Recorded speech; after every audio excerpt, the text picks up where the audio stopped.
Good morning, Greene County. We had a nice long weekend, which the benefit of that is we also have a short work week. So I'd like to thank everybody for turning out that turned out. I would assume by the size of the crowd, they heard I was presenting today. So, oh well, I feel sorry for you. I feel sorry for you suckers who showed up today. That's all I can say. Last month when we met and we talked about our Know Your Numbers, we went through everything again, the revenues and the expenditures that are presenting challenges to our budget. And then we went through the little charts that we've put together that kind of summarize revenues and expenditures and other things.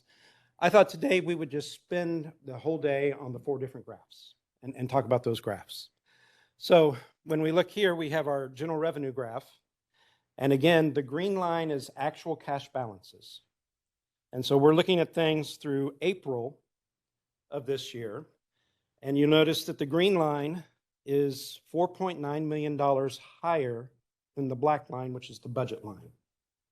So right now, in cash, we're doing $4.9 million better. Anybody, and then the blue is the normalized line. And that normalized line is taking the one-time big expenditures, the one-time big revenues that either come in early or come in late, and we're spreading those over the year. So when we spread out the big revenues and big expenditures, now our blue line is only $924,000 above the budget. And we think that the normalized line represents more of how we're currently doing. But does anybody know why our green line is $4.9 million high? We've talked about it the last couple of times. Anyone? We want this to be a little bit more conversational today, but I'm not going to drag it out of anybody. It's property tax, right? I just beat that drum about property tax. So that's why we're 4.9 higher on our green line, our actual line. But being $924,000 above budget in the blue lines is great. But when we look at our revenues and our expenditures of concern, our first revenue of concern, we have 3 revenues of concern in general revenue. The first one is off by $2.1 million right now, and that's our disaster recovery account. So that's our ARPA claims. We haven't had any yet this year. And so through April, we should have had about $2.1 million worth of claims. We normalize this account because it's more than a quarter behind. So that $2.1 million has been factored into the blue line. Our second highest one is our Fed boarding. And Fed boarding through April is about $752,000 behind on revenues. And then our third one is sales tax. And right now, sales tax is about $415,000 behind on revenues. And Fed boarding and sales tax, since we do have some revenues in there, we're not a full 30 days behind. And so those aren't normalized. So when we look at our revenues are about $1,167,000 behind. When we look at our expenditures, 4 of our expenditures that are of concern because of their size are in general revenue. One of them is commission operations, which is building insurance, liability insurance, health department payments, and muni distributions. That's about $95,000 behind, and that's our largest expenditure of concern. It's just $95,000 behind. However, these are all normalized. So that's been taken into account on that blue line. Our second highest is sheriff capital, and that's about $27,000 behind right now. And then we have 2 vacancy accounts, the collector's vacancy, which is $8,000 behind, and the public administrator's vacancy, which is also about $8,000 behind. This basically just means they haven't had the turnover that we expected them to have, which is probably a good thing not to have turnover. And so when we look at this, our blue line is $924,000 above budget. However, our revenues of concern are about $1,167,000 worse, and our expenditures of concern are about $43,000 worse. So that's $1,210,000 worse in the accounts we monitor, and yet we're $924,000 above. So that's a $2,134,000 swing. Anybody know where that's coming from? Top 4 answers on the board, people. Anybody? 3 of these are pretty hard. One of them, I think everybody in here knows, vacancy. Right now, our vacancy is $973,000 better than budgeted vacancy. That's a big number for just 4 months in. $973,000 better than budgeted vacancy. The next ones aren't near as easy to guess. We have slower spending on courthouse special projects. So all of the renovations that's going to happen in this building, we're about $650,000 behind 4 months in here on that spending. Now, I'm sure we're going to catch that spending up this year. And then the next one is a slower spending on animal control. Besides paying quarterly payments to the health department for animal control salaries and operations, we have $1,450,000 in there for a capital expenditure for animal shelter. And that's been in our budget since 2018, and they haven't been able to trigger us being able to pay for that. They might not trigger it again this year, but right now that's making up for $441,000 through April. And then the last one is utility costs. For some reason, our utilities are not as much as what they've been in the past. We're running about $323,000 better on utilities. So perfect guesses out of those 4 there. So that's our $2,134,000. We're doing worse on sales tax, worse on federal boarding. We have a few expenditures that we're running over. Some of those, like the collectors and the public administrators, $8,000 vacancies, that's a good thing. But we're making that up with vacancy, slower spending on the courthouse, and animal control and utility costs. So out of those 4, really the one that we would expect to actually catch up is the courthouse special spending, or the special projects. So we're $924,000 better on a normalized basis than budget. We think we'll probably have that $650,000 worth of spending. So overall, right now, we can say that we're pretty sure we're $274,000 better than budget. So that's kind of breaking down GR and going from there. Anybody have any questions or comments about GR? Okay. And my time's running pretty good, and that was the big chunky one. So Road and Bridge is next. Thank you, Angie. And look at that, big old green line way up there, big old blue line way up there, and then we got our little budget line that just climbs and climbs and climbs. So when we look at the green line's $7.6 million better than budget. Anybody have any idea why the green line is so much higher than the blue line? Anybody want to guess? Oh my goodness, there it is, property tax. The crowd nailed it. So then we have our blue line. And when we look at the blue line, that's $3.7 million better than budget. Why can't all of our funds be like this, right? So when we look at that, when we look at our big top 5 revenues and top 5 expenditures, we only have one revenue that's off, no expenditures for highway.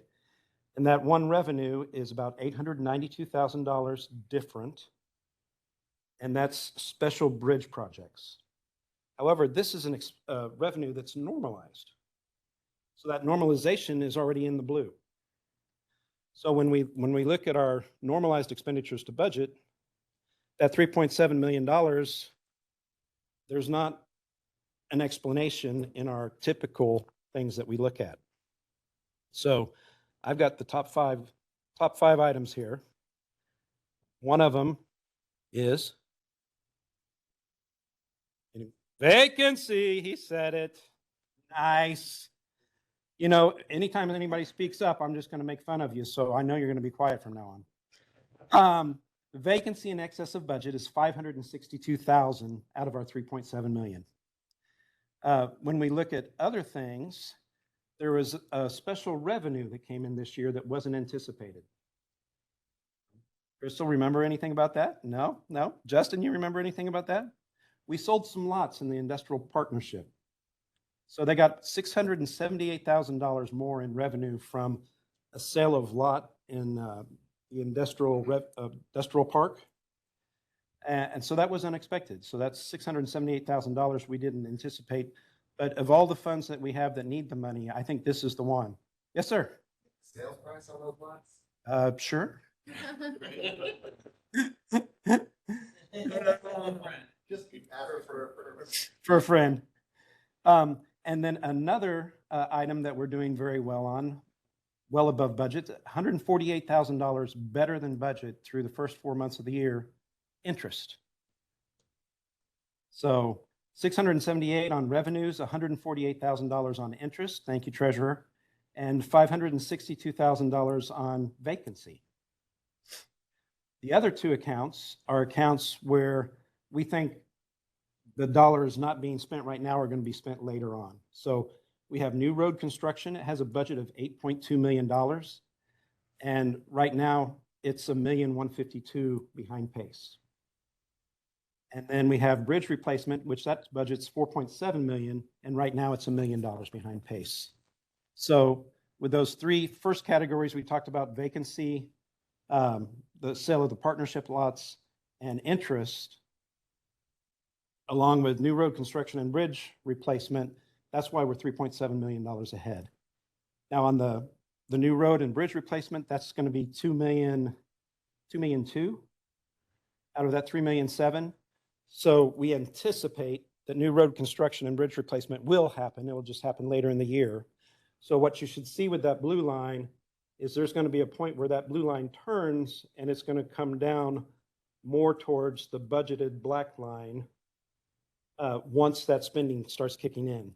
And so instead of being 3.7 million above, there'll be $1.5 million above by the time that this happens. So we always anticipate that that green line is going to come down and get closer and closer to the blue line as we get more of the normalized things actually into actual. But in this particular case, we also anticipate seeing the blue line turn and head some back down towards the budgeted black line when we see new road and bridge replacement spending kick in. So that's road and bridge. Anybody have any questions on that healthy fund? All righty. Anybody have any stories or comments they want to make about GR or road and bridge? Anything that the group would like to know? I really appreciate having that group in last week. They're really good. Very good. Yep, they came in and they talked about bridge replacement, right? Although I did not hear the term mudjacking, which I was very disappointed. I was thinking All right, let's go to the next one then. We have the assessment fund. Look at that big old green line up there. That green line is $1.1 million above the black. This is, of course, a trick question because the assessment fund does not have a levy. But why is the assessment fund green line so much higher than the normalized blue line? Anybody? Anybody? Trick question. Property tax. Property tax is the answer. While that doesn't have a levy by state law, one of the largest revenue accounts that they have, $1.6 million of it, they receive 0.5% of what the collector collects. And so yet again, property tax.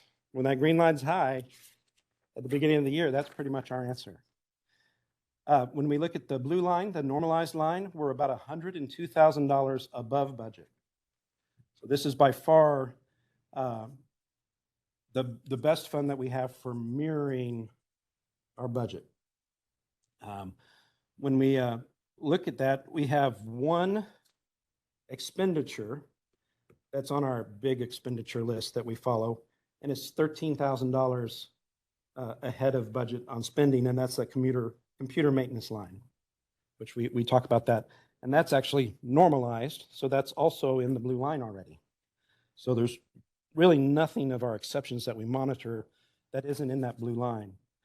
So when we look at the $102,000, then how are we getting to that $102,000 better? There's two main answers. There's that first answer, vacancy, $82,000.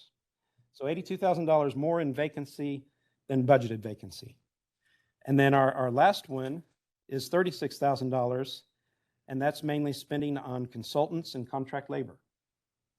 So will that be kicking in later in the year, or is that something that's a little bit different this year? Very little. So in other words, we should see that blue line staying above the black this year. Very nice, very nice. That's the assessment fund. Any stories out of the assessment fund that is permissible in this environment? No. Somehow I knew that would be the case. Well, that takes us to our last fund, which is the LEST fund. And as you can see, that green line is no. All right, so our actual line is actually in the negatives. We're at a negative $284,000 cash right now. However, normalized, we're $73,000 above the budget.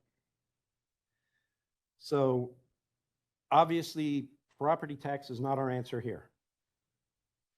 There's no special fee related to property tax. There's no property tax that we get in law enforcement sales tax.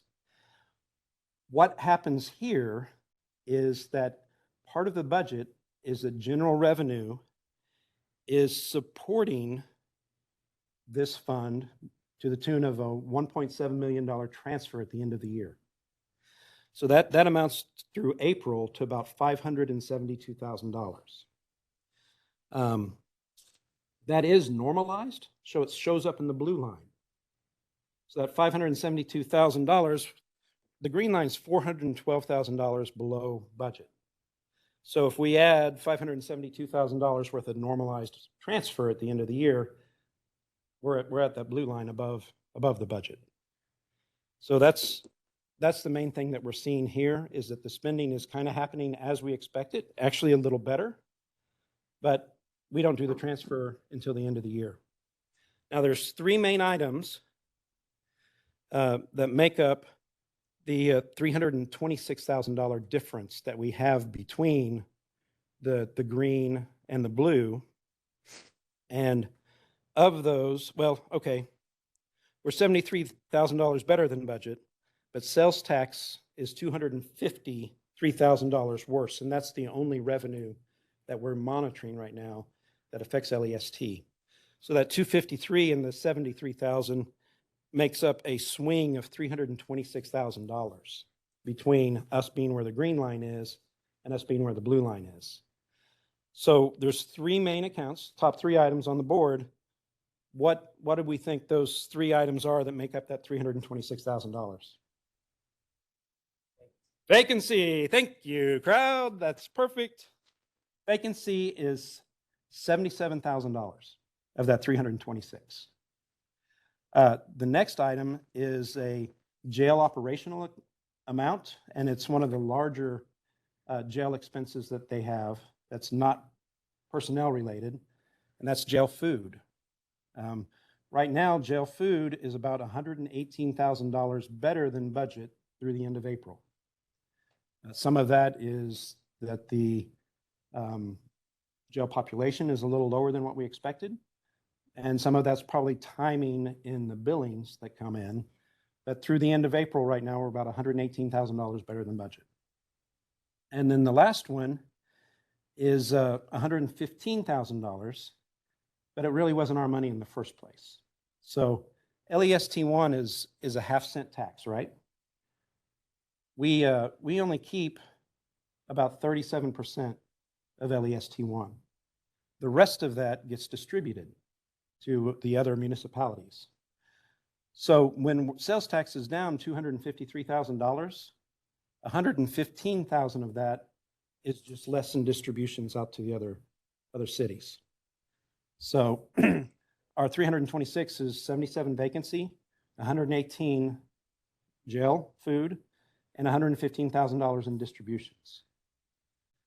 And so really, we're talking about a net sales tax effect of about $137,000. instead of 253,000. But that's why our blue line shows that we're doing better than budget, just because we have that budgeted transfer in place. And then we are doing better on a few of our major expenditures. And that's our four funds. That's the items, the detail that I wanted to get to last month that we didn't get to. And so I wanted to focus on that this month. And that's given us a much shorter meeting. But what I'm kind of wondering is, although this was a little bit more conversational and we got some chuckles out of a few comments, does this format work a little bit better, being a little bit more conversational? Are you walking away with kind of an understanding of how we're doing compared to budget and why we're focusing on normalized instead of actual? I know we've been talking about and hammering in for the last year and a half the big accounts and the differences in the big accounts and using those big accounts to explain things. And that's not necessarily what the Great Game is all about. And so next month, one of the things I'd like to focus on is looking at just a summary of the smaller accounts and have the smaller accounts broke down, because really with the Great Game, it's about what everybody can do pulling in the same direction, whether it's a large impact or it's a bunch of small impacts adding up to a large impact. And so what I'd like to do next month is try and break this down by office holder and by department and look at the breakdown of the large accounts, the breakdown of the small accounts, and how those small accounts have an impact. Because the last thing we want to do is have everybody walking away going, well, we always talk about these four major funds, but then we only talk about the top 5 revenues that we're concerned about and the top 5 expenses we're concerned about. What about the expenses that I manage? Because I don't manage in the big expenses. The budget department's budget's pretty small, and I'm sure a lot of our departments have small budgets. But I think what I'd like to illustrate, and I don't know the answers because I haven't looked ahead, but what I'd like to illustrate is that all of these small accounts that we do such a good job managing add up to something that makes a big difference in our budgeting. And so that's what I kind of want to look at next week, I think, or next month. I think really what we do with the Great Game of Business, we'd like to have this kind of format put together so everybody can see the overall totals, but we'll focus on an aspect of these totals each time and maybe spend a little bit more time on that aspect. But with that, unfortunately, I'm maybe 10 minutes early, and I know you guys really wanted the full Jeff Scott experience. But unless anybody has any comments or questions, we'll just call it a good meeting. All right, so we have a short week and we got a short meeting. Thanks, everybody.